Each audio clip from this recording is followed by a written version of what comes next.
En este caso voy a evaluar un video que habla sobre los orígenes humanos, y ustedes saben que soy un apasionado sobre los orígenes humanos y que lamentablemente me di cuenta de que el video tiene bastantes errores, demasiado diría yo, y que son muy comunes verlos hoy en día en lo que es las redes sociales, y que quizás muchos teístas cristianos no se dan cuenta porque no se sumergen en la literatura científica sobre estos temas. Así que vamos a evaluarlo. Si te interesa este tipo de contenido, apóyalo y ve a mis redes sociales, y ahí tú me puedes enviar también el video que tú quieres que yo evalúe, y bueno, y en su tiempo yo lo estaré evaluando y estaré subiendo por aquí. Bueno, vamos a reproducir el video, no sin antes recordarles a las personas de que se va a discutir la idea, no atacar a la persona, es simplemente ver los argumentos que él ofrece sobre su conocimiento de paleoantropología, y si no corresponde con la realidad, entonces se le hace una respuesta y se le hace una salvedad. Pero la intención no es atacar ni denigrar ni el video ni a la persona, aunque se me pueda zafar una palabra u otra. Perdónenme si lo hago, porque realmente todos somos humanos y tenemos que mejorar continuamente. Así que vamos a ver qué tiene para ofrecernos este video. ¿Quiénes somos los humanos? ¿Realmente siempre fuimos la única especie inteligente del planeta? La respuesta es un rotundo no. Pero ¿quiénes fueron estas otras especies inteligentes? Quédate hasta el final del video. Hago un paréntesis antes de. Yo voy a dejar pasar ese uso que él hace de la palabra especie para corregirlo más adelante, porque ya yo vi el video completo y sé todo lo que él va a decir. Más adelante le voy a decir por qué él está equivocado cuando utiliza esa palabra. Para entenderlo.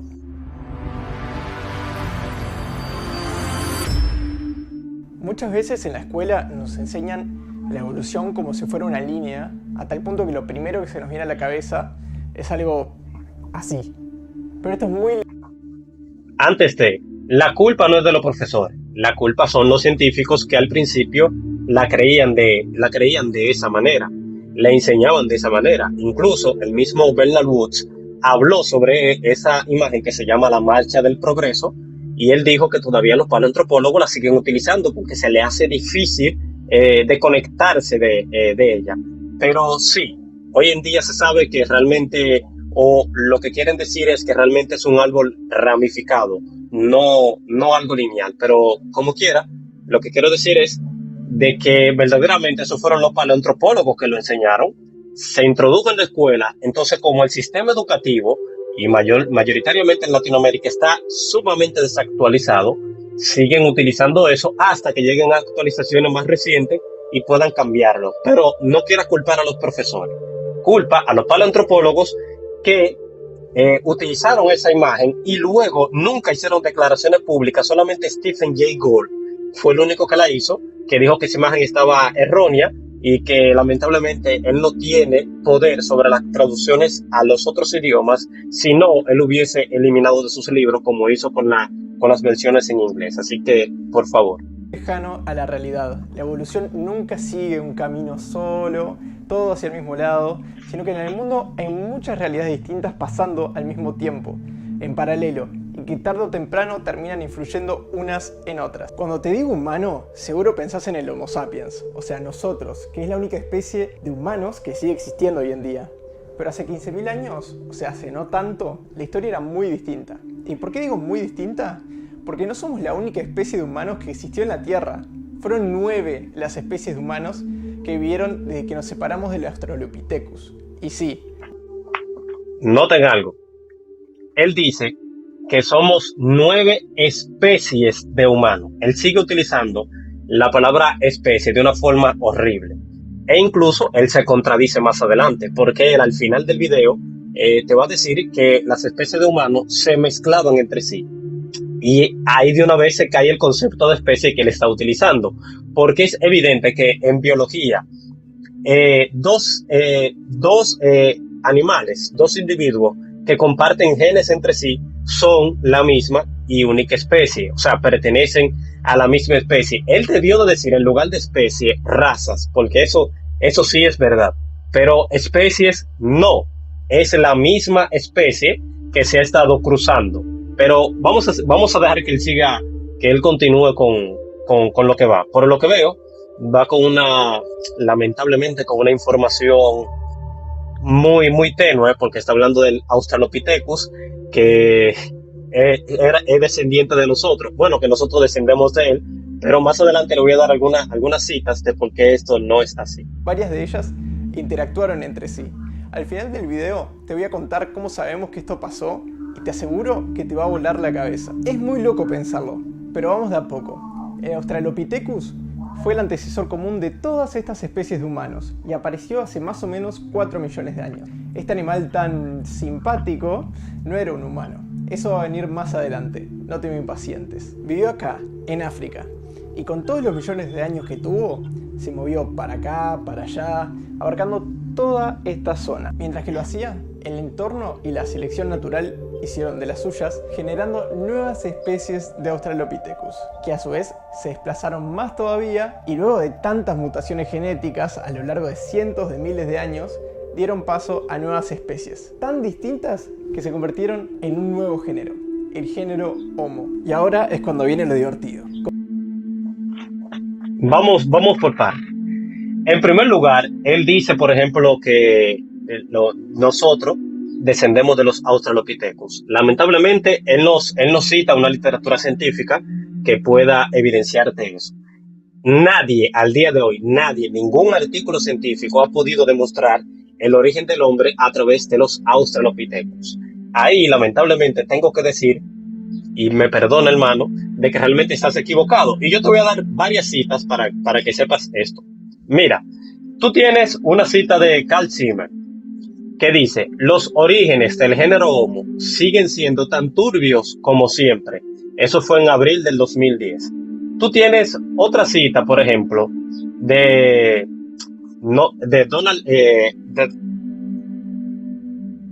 Donald Johannan, que dice: la transición al Homo sigue siendo casi totalmente confusa. Yo te voy a ir poniendo la literatura científica para que, si tú quieres, la vayas y la revises y te des cuenta de que lamentablemente estás en un error y que tienes que actualizar eso que estás diciendo.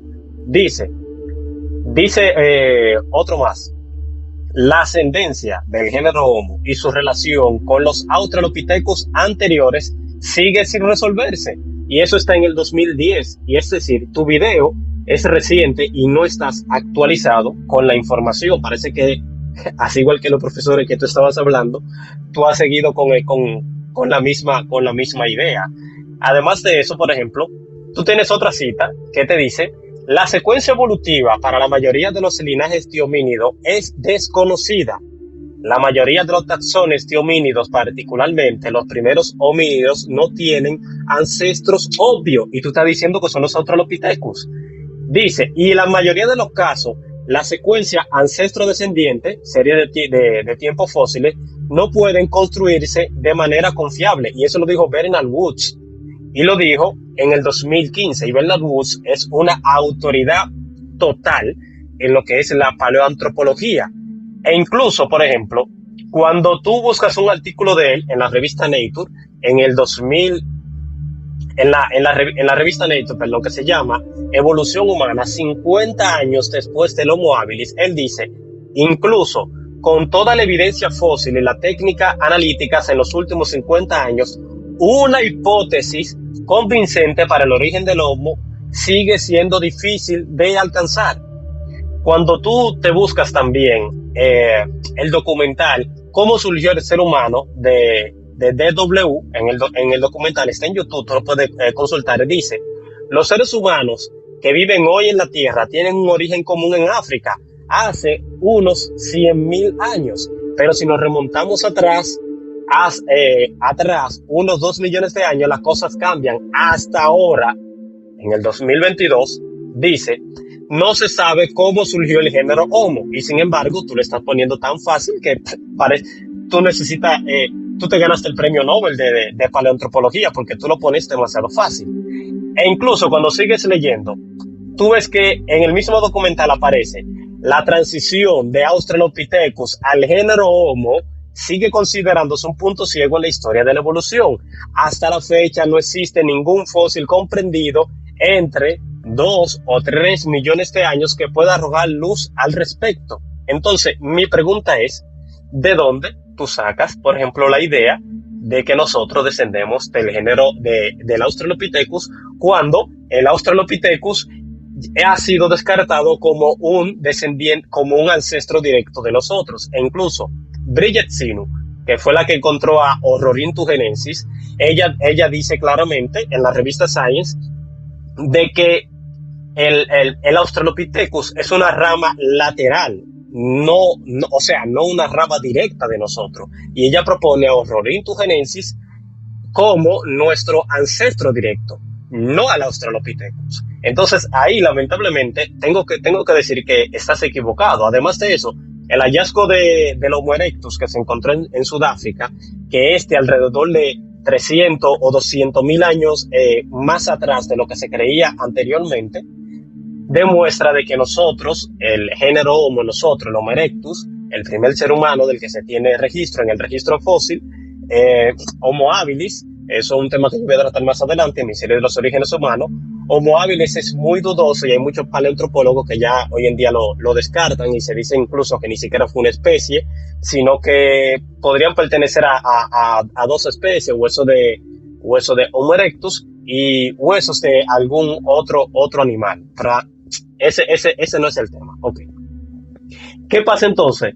Que se ha demostrado que convivió con el Australopithecus. Y yo sé que tú más adelante dices que sí, que las especies humanas, como tú lo llamas, convivieron entre sí. Y yo estoy totalmente de acuerdo, que eso es lo que se llama la cladogénesis. Cladogénesis enseña de que una especie, mediante el concepto evolutivo, una especie da paso, por ejemplo, a otra especie, pero siguen conviviendo entre sí. No es como la anagénesis. Anagénesis enseña de que, por ejemplo, un lobo hubiese evolucionado, se hubiese domesticado, por ejemplo, y hubiese dado a luz al perro, y por consiguiente, por ejemplo, el lobo dejaría de existir. O dicho de otra forma, vamos a suponer el Australopithecus hubiese dado el paso al género Homo y ese hubiese quedado extinto, o sea, hubiese desaparecido. No, al día de hoy se sabe que no es así. Pero el problema con eso, hermano, está en el hecho de que eso le causa mucho más problema porque tú tienes que explicar cómo ocurrieron mutaciones tan rápidas y mutaciones de qué tipo, por ejemplo, para poder dar todos los cambios que se necesitan del Australopithecus al género Homo. Y realmente tengo que decir, lamentablemente, que me parece muy deshonesto de tu parte, o es que no es culpa tuya realmente, es que la mayoría, yo veo que siempre cuentan las cosas así. Tú tienes que buscar un estudio científico que te hable sobre las mutaciones, la tasa de mutaciones y etcétera, sobre una simulación sobre eso, y que te demuestre que en el tiempo, por ejemplo, del Australopithecus a la aparición del primer Homo erectus, pudieron darse todos los cambios anatómicos, conductuales y en el cerebro, por ejemplo, en ese pequeño lapso de tiempo. Y eso al día de hoy, hermano, lamentablemente es imposible. Es totalmente imposible. Cuando tú te buscas, por ejemplo, un artículo, no es el único, pero tú te puedes buscar ese que es más reciente, de John Sanford, que se escribe Whiting Problem, que es el problema del tiempo de espera en una población de 10.000 homínidos.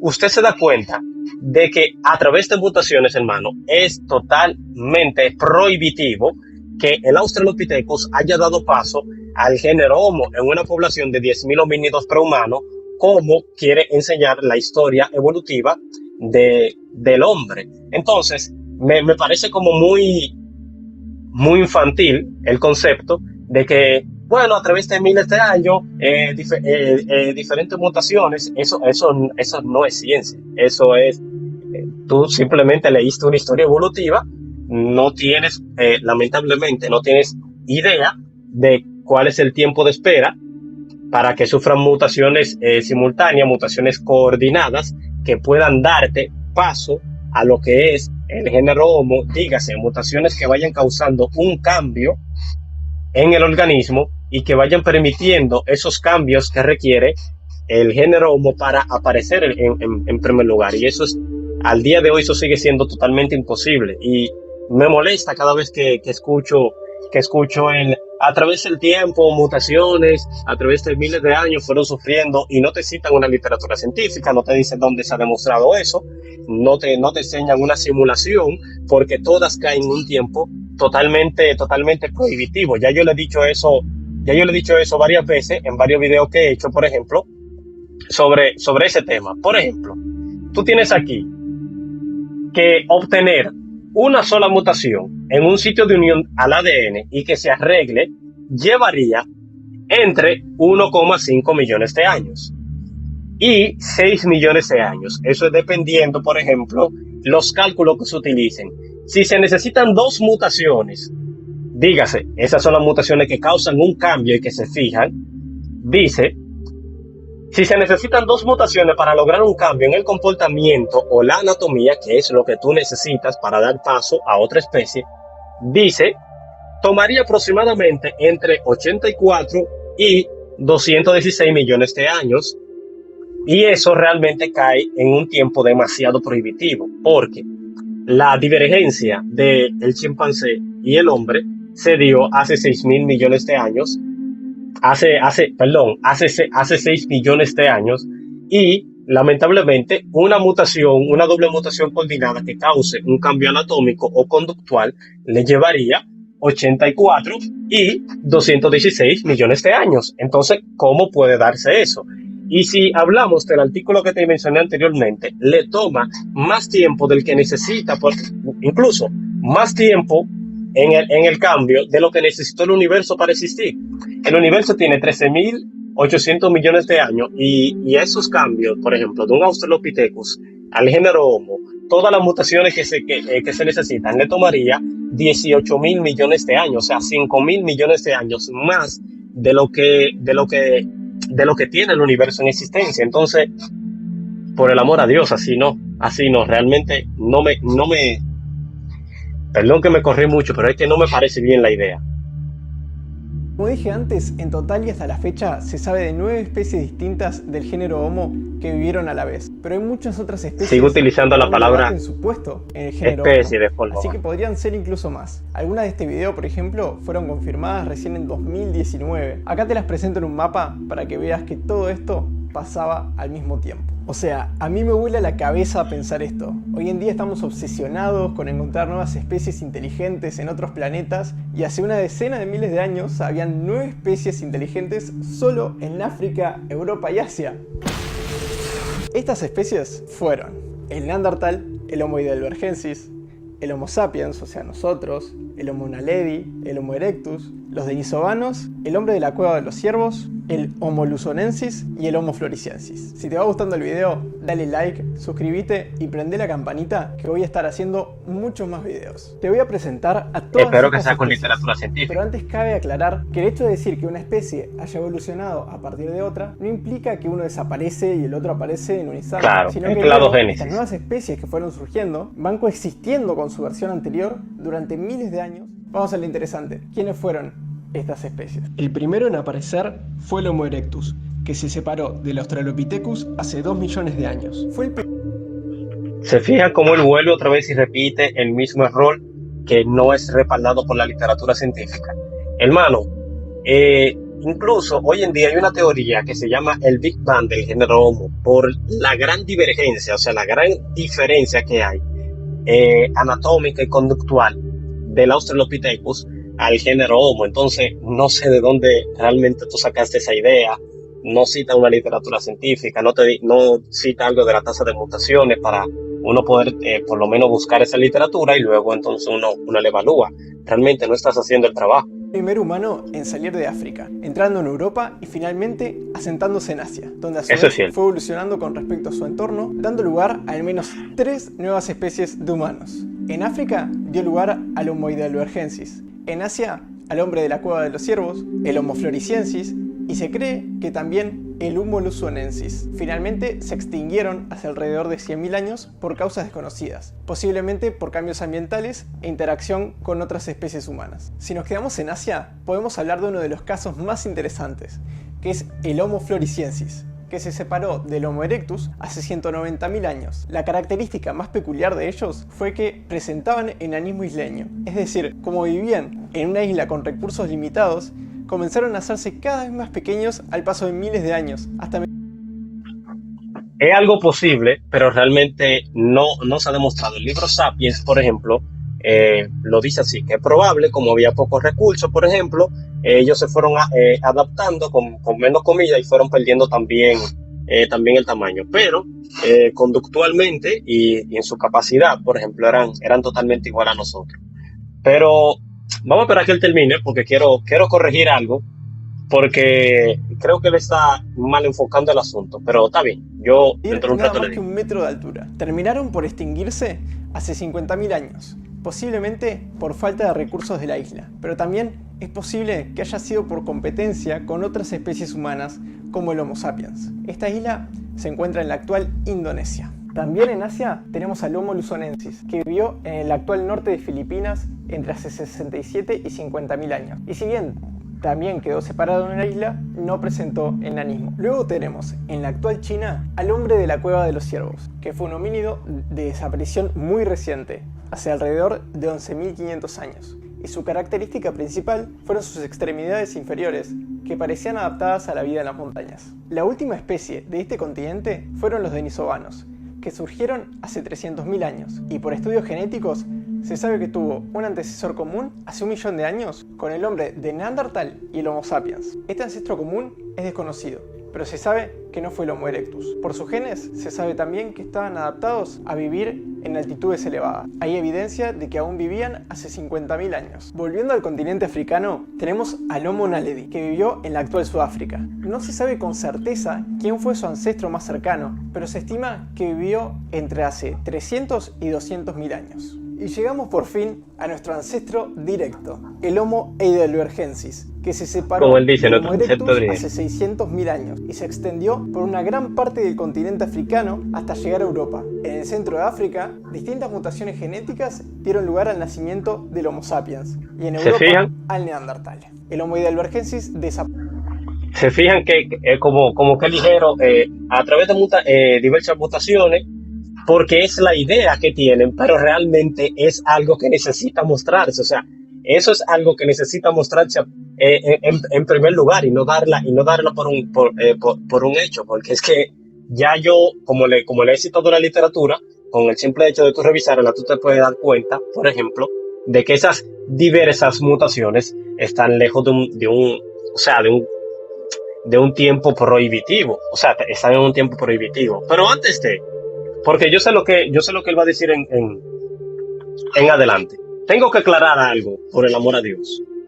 Si ustedes se fijan en el video, él está hablando, claro, lo que yo creo también, el hecho de que el Homo erectus sale, por ejemplo, de África, que también es el Homo antecesor, el Homo ergaster, pero que realmente es todo el mismo Homo erectus. Incluso hay muchos paleoantropólogos que lo dan así. Si usted nota, el Homo erectus crea barcos y se propaga hacia otros continentes. Ahí va dejando, por ejemplo, pequeñas poblaciones de Homo erectus, se van quedando, por ejemplo, en esos ambientes. Y, por ejemplo, otra parte se va hacia otros continentes, hacia otros lugares, etcétera. Y ellos se van adaptando a su entorno. Pero no es que se hace una nueva especie, sino que ese mismo hombre, por ejemplo, se adapta a ese entorno. Entonces el paleoantropólogo que él encuentra, porque es cierto que a través de miles de años, la adaptación al medio, la alimentación, que es totalmente diferente en Europa que en África, porque los neandertales vivieron en una era de hielo, casi total. Creo que cuando los neandertales dejaron de verse ya en la Tierra, todavía la era de hielo no había pasado. La era de hielo pasó hace 10.000 años. Entonces, es evidente que esa especie, el Homo erectus, cuando se queda ahí, sufre una adaptación al medio y la alimentación también, y lo hace verse un poco distinto, pero no es que era una especie distinta. Y por si creen, por ejemplo, que yo estoy hablando una desinformación, usted se puede buscar en la revista Science lo que es el quinto cráneo encontrado en Dmanisi, donde te habla, por ejemplo, el artículo. Lo voy a leer solamente en la última parte para no hacer el video demasiado largo, que dice: la muestra de Dmanisi, que ahora comprende 5 cráneos, proporciona evidencia directa de una amplia variación morfológica dentro y entre los pleodemas de Homo. Esto implica, o sea, este hallazgo de los 5 cráneos, que son totalmente distintos y pertenecen a la misma especie de Homo erectus, dice la existencia de un único linaje evolutivo de Homo primitivo con continuidad filogeográfica a través de los continentes. ¿Qué es lo que te está diciendo eso? Que el mismo Homo erectus salió a otros entornos, se adaptó a otros entornos, por ejemplo, y sufren pequeños cambios que se pueden explicar de forma microevolutiva, porque eso sí sucede. Y además de eso, por la forma, por ejemplo, del cráneo de uno y otro, no se pueden deducir que son especies distintas, porque eso fue lo que vino a demostrar los cráneos que se encontraron en Dmanisi. Todos eran del Homo erectus, y sin embargo, si se hubiese encontrado en regiones totalmente distintas, como han dicho estudios, y en continentes distintos, te hubiesen dicho de que son especies diferentes. Pero realmente no es así. Es el mismo hombre adaptado a diferentes entornos, y que los paleoantropólogos, cuando le encuentran, le dan un nombre porque la gente se confunde. Por ejemplo, Homo neanderthalensis, Homo denisova, y piensan, por ejemplo, que es un ser humano total y absolutamente distinto al Homo neanderthalensis. No, el Homo denisova es simplemente el hombre que se quedó viviendo, por ejemplo, en Siberia, y que se encontró en la cueva de Denisova, y por eso le ponen así. El de neanderthalensis fue en la región del de Neandertal que se encontró, y por eso se le da su nombre. Homo erectus no era un hombre distinto, es simplemente el mismo hombre, pero que en el registro fósil es de la primera especie de Homo que se encuentra, que camina totalmente erguido. Por eso se llama erectus, porque camina erecto. ¿Entiende? Entonces, eso de Homo floresiensis es evidente que es el mismo Homo erectus, por ejemplo, adaptado a la cueva a la isla de Indonesia de Flores. Y ojo, el Homo floresiensis tiene muchísima polémica. Entonces, ¿qué es lo que les quiero decir?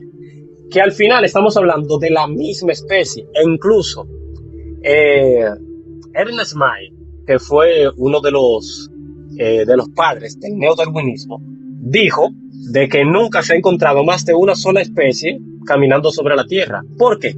Porque es la misma especie adaptada a su entorno. Y eso, por ejemplo, ya de ese árbol ramificado que se quería decir antes, eso ya no es así. Eso es un plexo entretejido, como dice Clayfield Lyson, que dice que eso es un plexo entretejido. Quiere decir que el hombre sale, se adapta a su entorno, luego se encuentra, por ejemplo, con su pariente, por ejemplo, supongamos, el Homo sapiens, ¿verdad? Que provino a través del Homo erectus, que se quedó en África, o el Homo antecesor, o el Homo ergaster, como usted le quiera decir, pero es Homo erectus al final. A través de miles de años, por ejemplo, luego cuando sale de África y va a Europa, él se encuentra con el neandertal. Es evidente, por ejemplo, que si ellos se aparearon y a través de eso, por ejemplo, estamos nosotros, la forma que nosotros hoy tenemos, es porque nosotros somos una mezcla de la misma especie de hombre adaptado en diferentes entornos, y que luego, por ejemplo, se encontraron y se aparearon entre sí. Estamos hablando de la misma especie. Eso mismo, Clayfield Lyson, en el libro El sueño del neandertal, él lo demuestra, y él incluso dice eso, que el concepto de especie dice que si dos especies comparten genes entre sí, son la misma especie. Por ejemplo, ¿por qué el burro y el caballo no son la misma especie? Porque el burro y el caballo no sienten atracciones entre sí. O sea, es casi imposible que naturalmente un caballo se le suba a una burra, aunque esté en celo, porque el olor es distinto, ellos no distinguen cuando está así. Eso se da a través de cruces que el hombre hace para ver eso. Y sin embargo, los descendientes que salen, ¿cómo son? Son estériles, no se pueden reproducir. ¿Por qué? Porque eso es una hibridación, porque ellos no comparten genes que permitan que el descendiente pueda reproducirse. Por eso se deduce que son especies diferentes, aunque se parecen.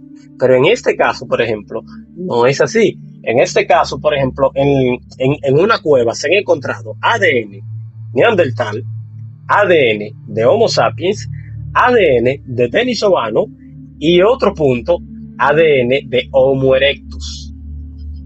Lo cual eso demuestra, por ejemplo, de que se está tratando de la misma especie. Y como dice Clayfield Lyson, tenemos que desmoronar, por ejemplo, ese concepto que nosotros teníamos antes, como de que el Homo sapiens es más inteligente que el Homo erectus y que era más inteligente que los Homos anteriores, porque realmente no es así. Es totalmente la misma especie adaptada a diferentes entornos. Entonces, realmente está mal enfocando la información. Pero vamos a seguir. Ya yo sé lo que él dice al final. Al final él te habla de el cruce entre las especies y etcétera. Pero sigamos. Apareció hace alrededor de 200.000 años. Los neandertales son quizá el grupo humano más conocido además de nosotros y se expandió por gran parte del continente europeo. Fueron un grupo muy avanzado que fabricaba herramientas, armas y adornos de piedra, hueso y madera. Tenían una nariz grande y prominente, una frente baja y un mentón pequeño. Aparte, eran muy robustos y musculosos. Se cree que se extinguieron por no poderse adaptar a los cambios climáticos de la última glaciación, hace 35.000 años. Lo más loco es que estos otros humanos también tenían su simbolismo. Eso es una postura, aunque realmente lo más probable es que eso no sea así. Hay cientos de artículos, o sea, puedo llenar la pantalla completa poniéndole artículos en miniatura, de que muy probablemente lo que haya pasado es que las especies de Homo que convivieron se hayan unido entre sí, o sea, se hayan mezclado entre sí y haya quedado simplemente una sola. Wow, me iba a enredar otra vez con el tema de especie, como él lo está diciendo. Es que es un poco complicado. Yo en parte lo entiendo, pero es un poco complicado. Lo que le quiero decir es de que es probable de que el neandertal, dígase el hombre de Europa, cuando se encontró con el Homo sapiens, el denisovano, el Homo erectus, se vayan mezclando y al final se fusionaron y se quedaron ya como un solo tipo de humano. Vamos a decirlo de esa forma, por lo menos para poder identificarlo, como un solo tipo de humano. Eso fue lo que pasó con casi todos. El Homo sapiens se ha demostrado de que se ha apareado, por ejemplo, con todas las otras especies de Homo. Entonces, es muy probable que si el Homo sapiens que estuvo en cada encuentro era mucho mayor en número, por ejemplo, que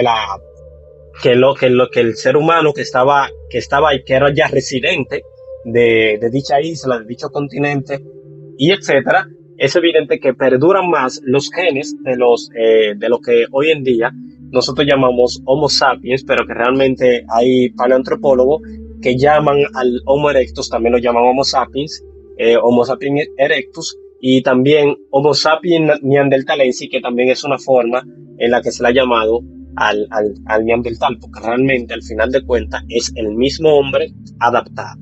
Pero continuamos. Lo que quiero decir es de que ellos se fusionaron, o sea, a través del apareamiento.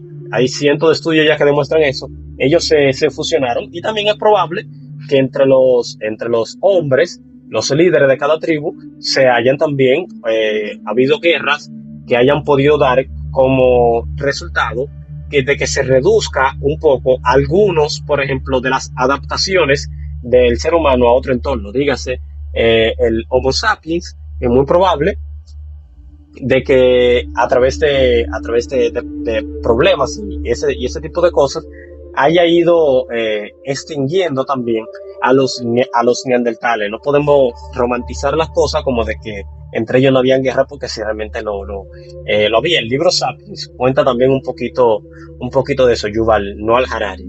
Es verdad que ellos se unieron, pero también es muy probable que los machos dominantes también fuesen destruyendo a los otros. Es muy, muy, muy probable eso. Su creatividad con rituales sociales, como por ejemplo los ritos funerarios. Y bueno, al final de la lista estamos nosotros, que surgimos hace 200.000 años y nos expandimos por todo el mundo. Pero eso es un tema para el próximo video. Llegando al final, los datos que les prometí al principio. Según las fechas que te di anteriormente, podemos decir que nosotros estábamos en el mundo a la vez que el Neandertal, el Homo naledi, el Homo heidelbergensis, los denisovanos, el hombre de la cueva de los ciervos, el Homo luzonensis, el Homo floresiensis, el Homo erectus. Adaptado en diferentes entornos. Ahora, lo divertido de esta historia es que todo se empieza a mezclar y es un caos hermoso. Porque, ¿qué te parece que pasó cuando estas especies inteligentes se encontraron? ¿Fueron ya no es un árbol, y se es mataron, una trenza. o contribuyeron entre ellos para usar el cerebro de uno, los músculos del otro, o incluso formaron familias entre ellos? La respuesta estoy de acuerdo. es Todas las anteriores. Yo estoy de por acuerdo. partes. Primero, que hay fósiles de distintas especies que se encontraron juntos. O sea que por lo menos compartían territorios y recursos. Eso es cierto. Luego, que usaban herramientas muy similares, como hachas y bifaces, lo que sugiere que compartían conocimientos y técnicas. Hasta hay evidencia de cooperación en la caza, o sea, que distintos homínidos trabajaban juntos para cazar mamuts y bisontes. Y ahora viene el dato más loco de todos, que a mí me voló la cabeza cuando lo escuché, y que es muy reciente. Los Homo sapiens se reprodujeron con estos otros humanos, y en algunas poblaciones actuales, estos restos de ADN todavía existen. En las personas de origen europeo y asiático, el porcentaje neandertal varía entre 1 y 4%. Eso demuestra, por ejemplo, de que es muy probable de que lo que hayan dominado, la tribu que haya dominado, haya sido la que hoy en día nosotros se puede decir que mal llamamos Homo sapiens, que es muy probable también que sea parte del ego de los otros, porque no somos los únicos sabios, porque realmente el Neandertal, el Homo erectus tenía la misma capacidad de nosotros, porque si el Homo erectus podía crear un barco y podía planificar a largo plazo y podía irse de un continente a otro, no es bruto ni es poco sabio. Pero entonces es muy probable de que algo habrá aprendido, por ejemplo, el Homo sapiens, al que nosotros llamamos Homo sapiens, que vendremos siendo nosotros. Es muy probable de que algo había aprendido o alguna herramienta o algo con la cual podía matar más rápido quizá a los machos alfa de las otras tribus de neandertales, denisovanos y etcétera, por el hecho de que perduran más los genes de los Homo sapiens que de los neandertales y denisovanos. Entonces es probable. Y no solo eso, en las poblaciones de Oceanía hay una gran presencia de ADN denisovano que varía entre 1 y 8%. Además, no podemos descartar que haya otros grupos de Homo sapiens que hayan intentado cruzarse a su vez con otros humanos de los antes mencionados, pero que no hayan podido tener descendencia fértil. No sé a vos, pero esto realmente son muy improbables. Eso es totalmente improbable. Y es algo que Yuval Noah Harari también lo sugiere, pero o sea, no se ha podido demostrar todavía.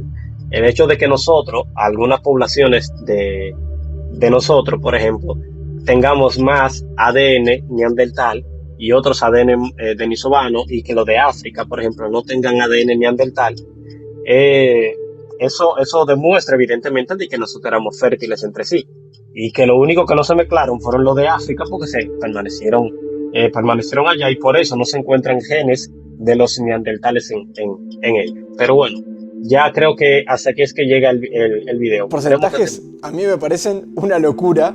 Son un montón, considerando que estas eran especies separadas. Y bueno, llegamos al final del video. Pero no eran especies separadas, eran la misma y única especie, como ya se ha demostrado en muchísimos estudios. Eso de que nosotros éramos una especie totalmente diferente al Neandertal realmente, o a los otros homos, realmente no tiene ni pie ni cabeza, no tiene evidencia científica. Así que, bueno, hasta aquí llega el video de hoy del podcast Derribando Argumentos. Si te gustó, dame un like, deja un comentario.